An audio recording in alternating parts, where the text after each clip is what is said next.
حركة حماس تطلق 5000 صاروخ من غزة نحو إسرائيل في عملية وصفتها بطوفان الأقصى. غوتيريس يفاجئ جميع دول العالم بالرسالة التي أرسلها إلى الملك محمد السادس.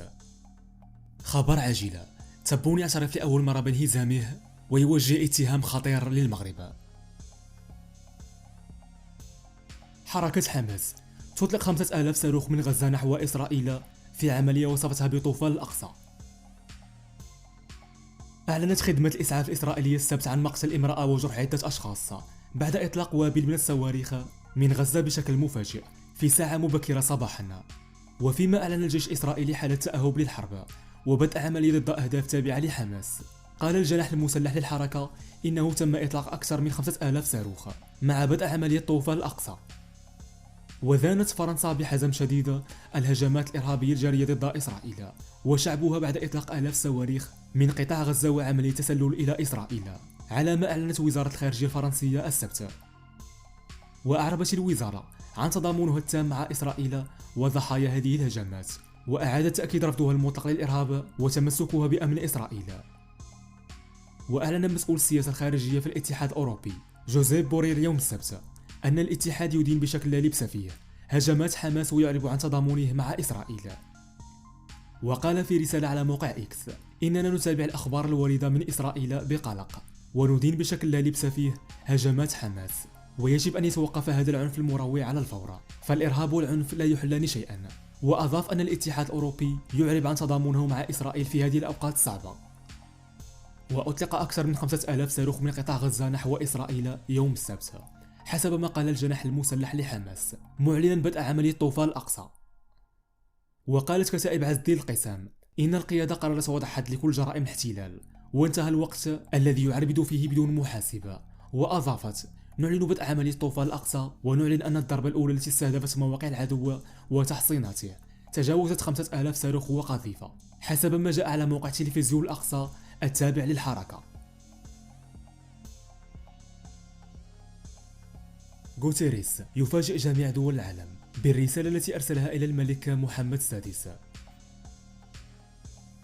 أشاد الأمين العام للأمم المتحدة أنطونيو غوتيريش مساء يوم الجمعة بالهبة التضامنية المثالية تحت قيادة صاحب جلالة الملك محمد السادس لفائدة ضحايا الزلزال الذي ضرب عدة مناطق بالمغرب.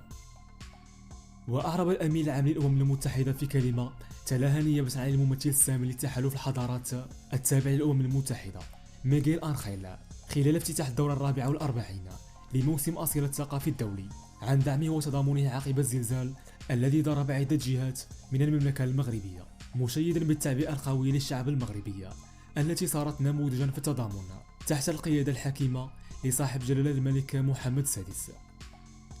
كما نوه السيد غوتيريس بكرم المغاربة الذين أبانوا عن هبة تضامنية كبيرة من أجل مساعدة ضحايا الزلزال. على صعيد آخر، توقف السيد غوتيريس عند تفرد موسم أصيلة الذي ينجح كل سنة في استقبال نخبة من المثقفين ورجال السياسة والباحثين، مجددا التأكيد على أنه باعتباره أمينا عاما للأمم المتحدة يولي أهمية للقارة الإفريقية عموما ومنطقة الصحراء الكبرى خصوصا. وتتميز هذه الدورة من الموسم المنظمة بين 6 و 26 أكتوبر الجاري تحت الرعاية السامية لصاحب جلالة الملك محمد السادس بمبادرة من منتدى أصيلة بشراكة مع وزارة الشباب والثقافة والتواصل قطاع الثقافة وجامعة أصيلة بتنظيم عدة ندوات في إطار الدورة 37 لجامعة المعتمد بن عباد المفتوحة، إلى جانب عدد من الأنشطة الثقافية والفنية. خبر عاجل، تبون يعترف لأول مرة بانهزامه ويوجه اتهام خطير للمغرب. اعترف الرئيس الجزائري عبد المجيد تبون لأول مرة بشكل ضمني واضح بمرارة رفض ملف بلاده للانضمام إلى مجموعة بريكس التي تضم روسيا والصين والهند والبرازيل وجنوب إفريقيا، حيث صرح لوسائل الإعلام بلاده أمس يوم الأربعاء بأن الانضمام إلى هذه المجموعة لم يعد من اهتمامات الجزائر حاليا، وقال بصريح العبارة إن ملف مجموعة بريكس مغلق نهائيا. وحاول الرئيس الجزائري في حديثه الإعلامي التخفيف من وقع الرفض الذي تلقته بلاده بشأن الانضمام إلى التكتل الاقتصادي بريكس، بالقول بأن الاقتصاد الوطني الجزائري حقق تطورا لافتا في السنوات الأخيرة، قبل أن يشير بأن مجموعة بريكس في شكلها الحالي لم تعد تهمه. وحسب العديد من المتتبعين فإن تصريح تبون يكشف بالملموس أن الجزائر تلقت صدمة كبيرة جراء رفض انضمامها إلى مجموعة بريكس، خاصة وأنها قامت بحملات واسعة للترويج لهذا الانضمام. وقام تبون بزيارات رسمية إلى كل من روسيا والصين لدعم ملف الانضمام، غير أن نتائج القمة الأخيرة في جنوب إفريقيا كانت صادمة للجزائريين.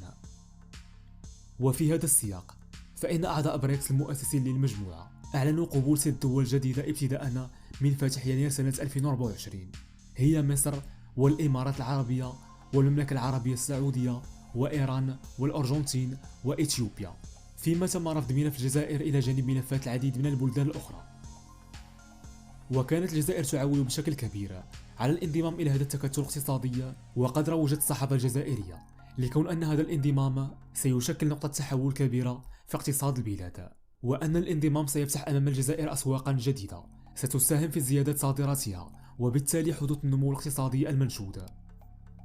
كما أن خرجت الرئيس الجزائرية التي ستنضم إلى البريكس كانت كلها تتسم بتفاؤل كبير، حيث صرح في أكثر من خرجة إعلامية بأن الدول المؤسسة للبريكس كالصين وروسيا وجنوب إفريقيا وحتى البرازيل لا تمانع في انضمام بلاده، وهو ما زاد من جرعة الأمل لدى الجزائريين قبل أن يتبخر كل ذلك في القمة التي جرت في جوهانسبورغ في الأسابيع الماضية. هذا وقد شهد اللقاء الإعلامي الذي قام به الرئيس الجزائري أمس الأربعاء تجديد اتهامه للمغرب في قضية الصحراء، حيث قال بأن الشعب الصحراوي لا زال يبحث عن مخرج لقضيته، متهما المغرب بالدوس على قرارات الأمم المتحدة في صمت متواطئ مع المجتمع الدولي حسب تعبيره. وتحضر قضية الصحراء المغربية بشكل شبه دائم في الحوارات التي يجريها الرئيس الجزائري مع صحافة بلاده، وهو الأمر الذي يعاتبه عليه الكثير من المتتبعين الجزائريين الذين ينتقدون النظام بكونه يركز مجهوداته وأموال الشعب في دعم قضية خاسرة منذ عدة عقود.